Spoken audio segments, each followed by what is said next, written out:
coral reefs are suffering from a number of stresses. The obvious one is climate change. We've seen that through coral bleaching and coral disease, but also a whole lot of human-induced stresses. So what we need to do is understand these stresses, and so we can actually learn how to protect these coral reef systems.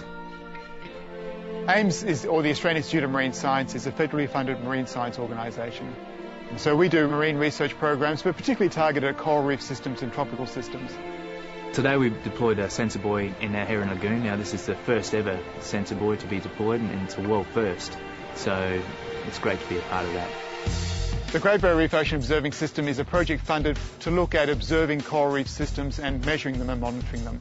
That is, we're taking the temperature of the reef or the pulse of the reef. The project needs to be able to get data back from remote areas. The reefs are not near any infrastructure, and so we need to be able to get data back from these areas. We've been working closely with AIMS to understand the specific needs that they have. One of the main advantages for AIMS is being able to deploy sensors on the reef 70 to 80 kilometres offshore and allowing that data to be transmitted back to AIMS headquarters in real time. This is the heart of the unit. This is the NextG modem that sits in here. These are the temperature sensors, and we deploy these to measure the temperature of the water. We put a whole series of these at different depths so we can tell what's happening. We put this inside the buoy, we deploy the buoy, and off we go. Very, very simple. Putting these sensors in the water is vital. Students and researchers alike, they'll need these platforms to plug instrumentation on so that they can run their specific experiments. Now, they can't retrieve this data without these platforms being in place, and without NextG technology, it just wouldn't be possible, and it wouldn't be a viable operation.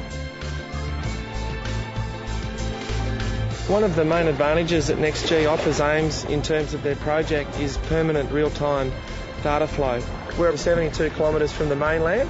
AIMS are using NextG SIM cards deployed in the sensors, supported by some high-gain aerial equipment to transmit back into the IP WAN network so the data reaches Cape Ferguson in real time. NextG provides almost amazing coverage into areas that we never thought we could get to before. We're hoping to get more than 100 kilometres offshore, which is absolutely unique. Yes, it's a huge advantage for us to be able to gather all that information in real time and to be able to collect that back at base at AIMS and then distribute it to others around the world. Going to sea in a vessel like this is expensive, so if we can find exactly where we want to go, we can just go there without having to spend a lot of time looking for things. The beauty of this is this whole system costs less than $1,000.